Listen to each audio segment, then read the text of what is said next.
Hello, salut à tous les amis, j'espère que vous allez bien. Je viens faire cette vidéo spécialement pour les entrepreneurs qui souhaitent développer des business au niveau international, qui souhaitent aller au-delà des frontières et tout. Donc si vous êtes entrepreneur et que vous avez un rêve, vous rêvez grand, en tout cas vous voulez réaliser l'expansion, vous savez, le business a une dimension spirituelle. Et beaucoup de gens se disent que les affaires, c'est juste les affaires. Vous allez voir quelqu'un va faire telle chose, vous allez aller faire le copier-coller. Et ça ne va pas marcher malheureusement.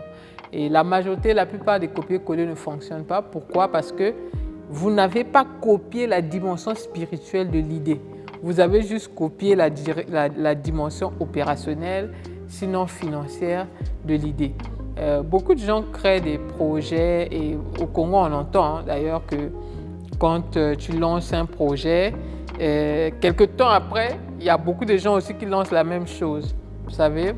Et moi quand j'ai créé World Winner Academy, après j'ai vu aussi des amis coachs aller créer les leurs. Mais la question c'est que c'est pas mauvais, mais est-ce que quand tu copies-coller, est-ce que tu copies aussi la dimension spirituelle du business de la personne? C'est impossible parce que le business a une dimension spirituelle. Je m'explique. Toute personne qui trouve une idée, qui trouve une façon d'exécuter quelque chose, l'idée vient souvent de l'esprit. L'idée vient de l'esprit et aussi le désir de réaliser, de résoudre un problème, quelquefois, vient aussi des aspirations profondes de la personne. Donc, on ne fait pas le business en faisant du copier-coller, on fait le business en ayant une aspiration, en ayant détecté un problème et en souhaitant résoudre le problème. Pourquoi? Parce que tu vas aller copier-coller le business de Mélodie Boya et chez elle, ça marche.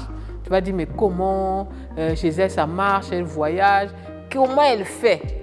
Beaucoup de gens s'interrogent, mais comment X fait, comment Z fait? Vous cherchez à savoir, vous allez chercher à savoir la vie des gens, la vie privée des gens. Ça ne vous regarde pas en réalité parce que votre vie est plus importante à savoir. Donc, quand vous voulez réaliser un projet, commencez par comprendre la dimension spirituelle. Quelles sont les idées, les aspirations qui vous animent d'abord? Quel est le problème que vous voulez résoudre? Ensuite, vous pourrez donc rentrer dans toutes les autres perspectives donc, qui sont l'investissement, le montant, l'achat du matériel, etc., etc. Donc, tout business a une dimension spirituelle. Les grandes entreprises que vous voyez aujourd'hui, LVMH, Coca-Cola, KFC et autres, sont des entreprises qui ont d'abord une dimension spirituelle. Dior, je ne sais pas moi, Louis Vuitton, Gucci, tout ce que vous voulez porter, la Fendi, etc. Toutes ces entreprises totales, les gens sont dans le pétrole, le gaz, l'or, l'exploitation. Peu importe le type du business ou le domaine, tout business a d'abord une dimension spirituelle, ensuite une dimension. Donc, ne faites pas le copier-coller des idées des gens, ne faites pas le copier-coller des business des gens. Vous pouvez vous inspirer d'un modèle pour vous inspirer de quelqu'un, mais d'abord, vous devez vous être sûr qu'au-delà de l'inspiration, vous avez une mission spirituelle à accomplir avec ce business parce que sinon, vous allez forcer. Vous allez même essayer de prouver que vous êtes en train de réussir. En réalité, vous-même, au fond du cœur, vous savez que ça ne marche pas. Vous savez que vous ne pouvez pas subvenir à vos charges. Vous savez que vous êtes coincé. Vous savez que ça ne génère pas d'argent. Vous savez que vous ne faites pas des recettes.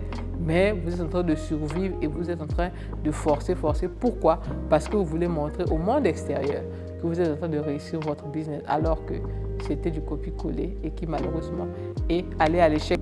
C'est Mélodie Boya, #1 business coach. À bientôt.